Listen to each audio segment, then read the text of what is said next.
capítulo 87, titulado A mi Padre y a vuestro Padre. Había llegado el tiempo en que Cristo había de ascender al trono de su Padre. Como conquistador divino, había de volver con los trofeos de la victoria a los atrios celestiales.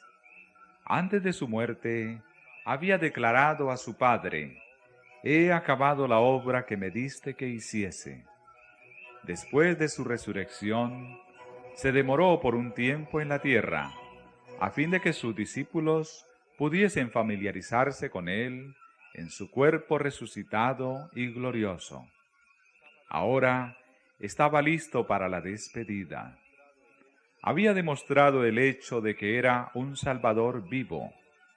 Sus discípulos no necesitaban ya asociarle en sus pensamientos con la tumba. Podían pensar en él como glorificado delante del universo celestial. Como lugar de su ascensión, Jesús eligió el sitio con tanta frecuencia santificado por su presencia mientras moraba entre los hombres. Ni el monte de Sión, sitio de la ciudad de David, ni el monte Moria, sitio del templo, había de ser así honrado. Allí Cristo había sido burlado y rechazado. Allí las ondas de la misericordia, que volvían aún con fuerza siempre mayor, habían sido rechazadas por corazones tan duros como una roca. De allí Jesús, cansado y con corazón apesadumbrado, había salido a hallar descanso en el monte de las Olivas. La santa Shekinah, al apartarse del primer templo, había permanecido sobre la montaña oriental, como si le costase abandonar la ciudad elegida. Así Cristo estuvo sobre el monte de las Olivas, contemplando a Jerusalén con corazón anhelante. Los huertos y vallecitos de la montaña habían sido consagrados por sus oraciones y lágrimas. En sus riscos habían repercutido los triunfantes clamores de la multitud que le proclamaban como rey. En su ladera había hallado un hogar con Lázaro en Betania. En el huerto de Getsemaní, que estaba al pie, había orado y agonizado solo. Desde esta montaña había de ascender al cielo. En su cumbre se asentarán sus pies cuando vuelva. No como varón de dolores, sino como glorioso y triunfante rey, estará el monte de las olivas, mientras que los aleluyas hebreos se mezclen con los hosanas gentiles, y las voces de la grande hueste de los redimidos hagan resonar esta aclamación: coronadle, Señor de todos.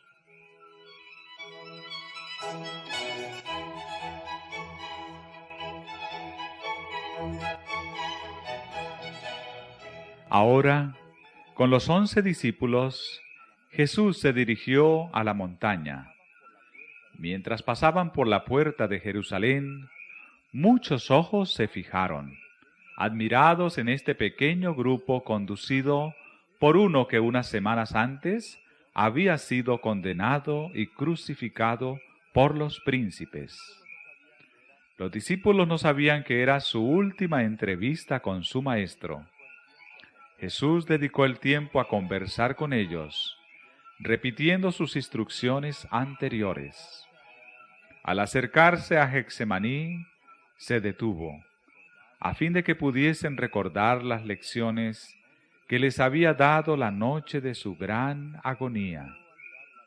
Volvió a mirar la vid por medio de la cual había representado la unión de su iglesia consigo y con el Padre. Volvió a repetir las verdades que había revelado entonces. En todo su derredor había recuerdo de su amor no correspondido. Aún los discípulos, que tan caros eran a su corazón, le habían cubierto de oprobio y abandonado en la hora de su humillación.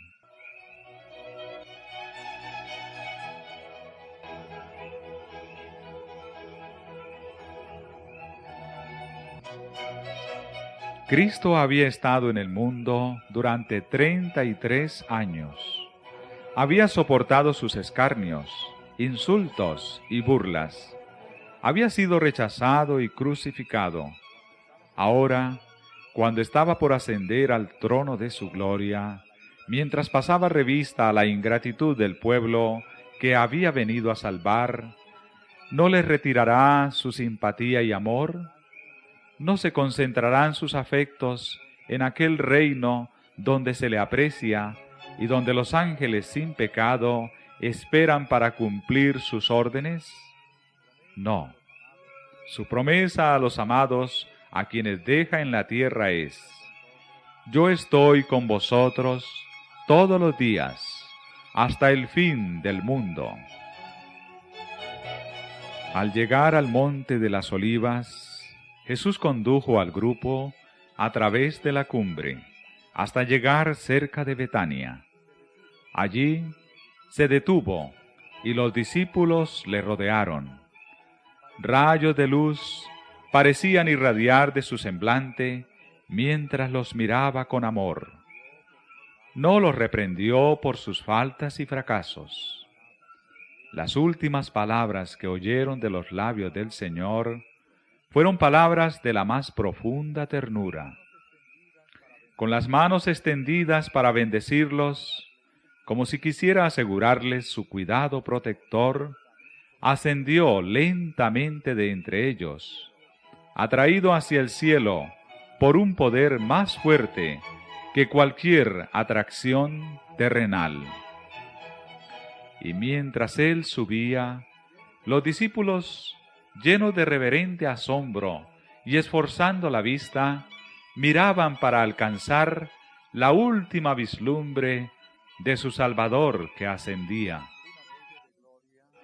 Una nube de gloria le ocultó de su vista, y llegaron hasta ellos las palabras: He aquí, yo estoy con vosotros todos los días, hasta el fin del mundo.